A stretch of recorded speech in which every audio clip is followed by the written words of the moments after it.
హైదరాబాద్ శంషాబాద్ విమానాశ్రయంలో భారీ ప్రమాదం తప్పింది. చెన్నై నుంచి హైదరాబాద్ కు వస్తున్న బ్లూ డార్ట్ కార్గో విమానానికి ల్యాండింగ్ గేర్ సమస్య తలెత్తింది. పైలట్ అప్రమత్తమై అత్యవసర ల్యాండింగ్ కు అనుమతి కోరడంతో ఎయిర్పోర్ట్ అధికారులు వెంటనే స్పందించారు. ఇతర అంతర్జాతీయ విమానాల ల్యాండింగ్ టేక్ ఆఫ్ ను నిలిపివేశారు. ఎటువంటి అవాంతరాలు లేకుండా పైలట్ విమానాన్ని సురక్షితంగా రన్వేపై ల్యాండ్ చేయగలిగాడు. సమస్య తలెత్తిన సమయంలో కార్గో విమానంలో మొత్తం 6 మంది సిబ్బంది ఉన్నారు. అయితే ఎవరికీ ఎలాంటి ప్రమాదం జరగకపోవడంతో అందరూ ఊపిరి పీల్చుకున్నారు. ఈ ఘటన విమానాశ్రయంలో కాసేపు భయాందోళన కలిగించింది. విమానం ల్యాండింగ్ గేర్ సమస్యను సాంకేతిక నిపుణులు పరిశీలిస్తున్నారు.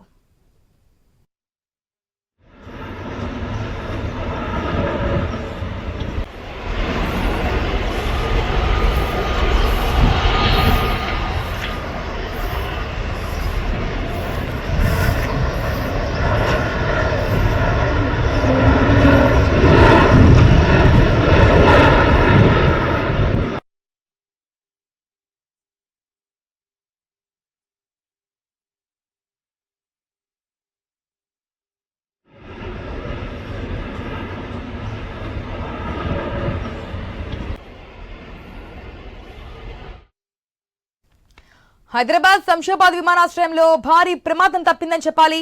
చెన్నై నుంచి హైదరాబాద్ కు వస్తున్న బ్లూ డార్ట్ కార్గో విమానం మన స్క్రీన్ లో కూడా చూస్తున్న విమానానికి సంబంధించింది. ల్యాండ్ అవుతున్నప్పుడు తలెత్తినటువంటి సమస్య ఇవన్నీ కూడా మనం క్లియర్ గా చూస్తున్నాం.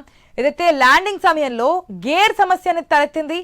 పైలట్ అప్రమత్తమై అత్యవసర ల్యాండింగ్ కు అనుమతి కోరడంతో ఎయిర్పోర్ట్ అధికారులు కూడా వెంటనే స్పందించారు. అత్యవసర ల్యాండింగ్ సంబంధించి అన్ని ఏర్పాట్లు చేశారు.